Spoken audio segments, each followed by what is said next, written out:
मित्रों नमस्कार। आज एक खास किस्म की खबर और खास किस्म के इंटरव्यू के साथ हम आपके बीच में आए हैं।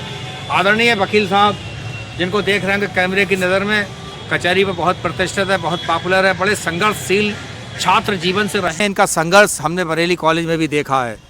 आज बात करने आए हैं कुछ अधिवक्ताओं की समस्याओं को लेके।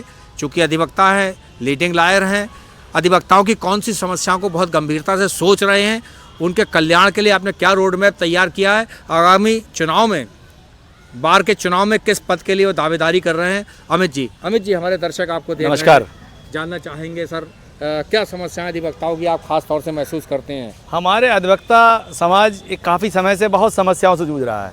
कोरोना काल से ही हम लोग समस्याओं के बीच में घिरे हुए हैं। सबसे बड़ी बात यह है कि हमारे अधिवक्ताओं के साथ इतनी ट्रेजेडियाँ हुई, इतनी परेशानियाँ आईं, लेकिन सरकार ने कोई ध्यान नहीं दिया। ये मेन समस्या है अधिवक्ताओं के लिए, ना सुरक्षा है। आए दिन आप देखते हैं अधिवक्ताओं के साथ कांड होते रहते हैं, लेकिन सरकार के कान पे जूं नहीं रेंगता है। जहाँ तक अधिवक्ताओं की न्यायिक कार्य में है, वहाँ भी बहुत समस्याएं आती हैं।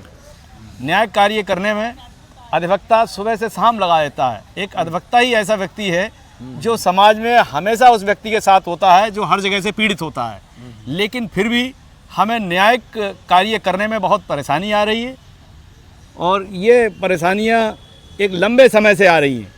मैं बरेली बार में अध्यक्ष पद का दावेदार हूं इस बार, और मेरी इच्छा है कि जो परेशानियां आ रही हैं उन परेशानियों को दूर किया जाए। सबसे पहली परेशानी तो चिकित्सा की है।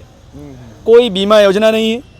हर समाज के लिए, हर व्यक्ति के लिए सरकार कुछ ना कुछ कर रही है, लेकिन हमारे अधिवक्ताओं के लिए कोई सरकार कुछ नहीं सोच रही है। आयुष्मान कार्ड अधिवक्ताओं को भी दिया जा सकता है। मेरी इच्छा रहेगी कि सरकार से अधिवक्ताओं के लिए आयुष्मान कार्ड की व्यवस्था कराई जाए, और जो चिकित्सीय व्यवस्था हम लोग अपनी बार के माध्यम से भी कराएंगे।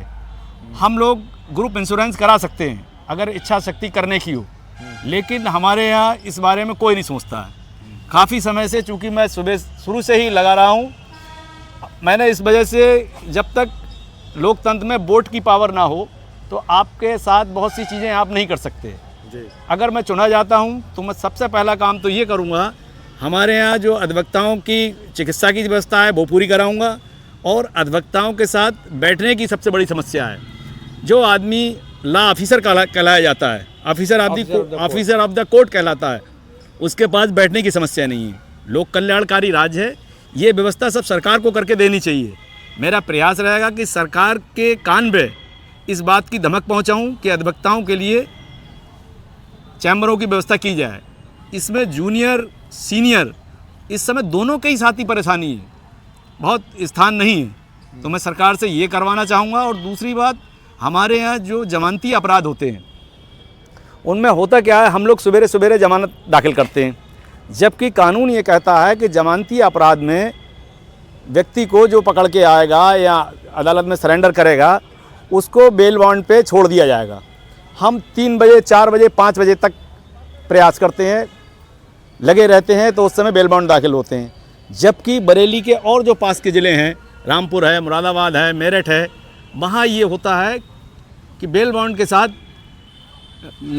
जमानत के साथ बेल बॉन्ड भी दिए जाते हैं। मेरा प्रयास रहेगा कि माननीय उच्च न्यायालय द्वारा या न्यायालय में माननीय जिला जज द्वारा इस मांग को उठाया जाए और ये बात कराई जाए। माननीय नेताजी के आह्वान पे जेल भरो आंदोलन हुआ था जी, उसमें जेल भी गया था। अच्छा, लोगों की समस्याओं के लिए, छात्रों की समस्याओं के लिए। आपका एक शौक मैंने देखा है बागवानी का, बगिया में जाने का, और आपके संग बहुत लोग होते हैं। आपके वो वीडियो बहुत पॉपुलर हुए। कैसे आपको प्राकृतिक सौंदर्य अपनी तरफ खींचता है, कैसे समय निकालते हैं? एक अध्यापक पुत्र होने के साथ साथ मैं किसान का भी पुत्र हूँ जी, क्योंकि हमारे यहाँ खेती प्रमुख है हमारे परिवार के लिए। मुझे शुरू से ही पेड़ पौधों से बहुत लगाव है जी। मैंने अपने जीवन में लगभग 350 पौधे तैयार किए, फलदार और गैर फलदार वृक्ष। मैं एक किस्सा आपको बताना चाहूँगा। हमारे छोटे भाई के साथ मैं एक बार डोरा मोड़ पे गया, तो वहाँ जो कॉलोनी विकसित हो रही थी, वहाँ कुछ पेड़ लगे हुए थे। उन पेड़ों में ट्री गार्ड धंस गए थे, क्योंकि समय के साथ साथ पेड़ बड़े हो गए, ट्री गार्ड नहीं हटाए गए। उसके लिए मैंने बहुत संघर्ष किया जी। माननीय मुख्यमंत्री जी के पोर्टल पे भी शिकायतें डाली, और मैंने ये कहा कि अगर इनको सरकार हटवाए तो सरकार हटवा दे, अन्यथा मुझे निर्देशित कर दे, मैं अपने खर्चे पे से हटवा दूंगा। मैंने वो हटवा दिए, हटे वो। मैं आपको ये बात बताना चाहूँगा कि आप भी अगर ऐसा करके देखें तो बहुत मज़ा आएगा। अभी थोड़े दिन पहले मैं उस कॉलोनी में गया, यकीन मानिए कुछ समय के लिए मुझे ऐसा लगा कि वो पेड़ मुझे देख के मुस्कुरा रहे हैं, जिनके मैंने धसे हुए ट्री गार्ड निकलवाए थे। तो मैं प्रत्येक व्यक्ति से कहना चाहूँगा कि एक पौधा ज़रूर लगाए, और पौधे के साथ अगर आप मिलकर रहते हैं तो ये लगता है सारी समस्याओं का हल है। देखिए अमित विसरिया एडवोकेट साहब का प्रकृति से प्रेम आपने उनकी बातों में समझा होगा, जाना होगा, और एक मैसेज भी आपको हमारे वीडियो के माध्यम से उन्होंने दिया है कि प्रकृति से आप प्रेम करेंगे तो प्रकृति आपसे प्रेम करेगी।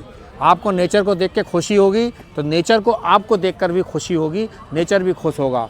ऐसी अनुभूति नेचर के प्रति अमित विसरिया एडवोकेट की है। कुछ अधिक क्या कहना चाहेंगे, कौन सा उसका किस्सा है ये बताना चाहेंगे, रह गया है?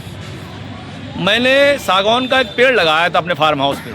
वो पेड़ काफ़ी समय समय के साथ साथ बढ़ता चला गया। एक बार जब मैं गांव गया उस पेड़ को देखने के लिए, तो जो वहाँ केयर टेकर था उसने दूर से आके मुझसे कहा कि अरे वकील साहब वहाँ मत जाओ, सांप है। जिस समय मैं वहाँ पहुँचा तो उस गमले में बहुत खूबसूरत पीला सांप था, जो मुझे देखते ही छिप गया। जब मैंने उस सांप को देखा और पेड़ पे देखा तो यकीन मानिए आपको ये लग रहा था मुझे कि पेड़ मुस्कुरा रहा है। इसके साथ साथ एक बात और बताना चाहूँगा। एक बार मैं अपने गांव से आ रहा था, गांव से आया तो लघुशंका रास्ते में लगी। मैं जब लघुशंका के लिए गया तो मुझे ऐसे लगा कोई मुझे बुला रहा है। ये घटना हमारे पास में गांव है ढका, उसके पास की है। वहाँ एक सहतूत का पेड़ था। हमने देखा सहतूत का पेड़ है, उसमें 2 सहतूत लगे हुए थे। बड़ा सुंदर सहतूत, पके हुए सहतूत खाए। उसके बाद मैंने फिर जब पेड़ से नमस्कार किया तो पेड़ एक अटक सा गया मेरे हाथ में, और मैं उससे कह के आया कि मैं दोबारा जाऊंगा तो मैं नमस्कार करके फिर जाऊंगा। मैं अक्सर वहाँ जाता हूँ, और जब जाता हूँ तो ऐसा लगता है कि पेड़ मुझे देख के खुश हो गया।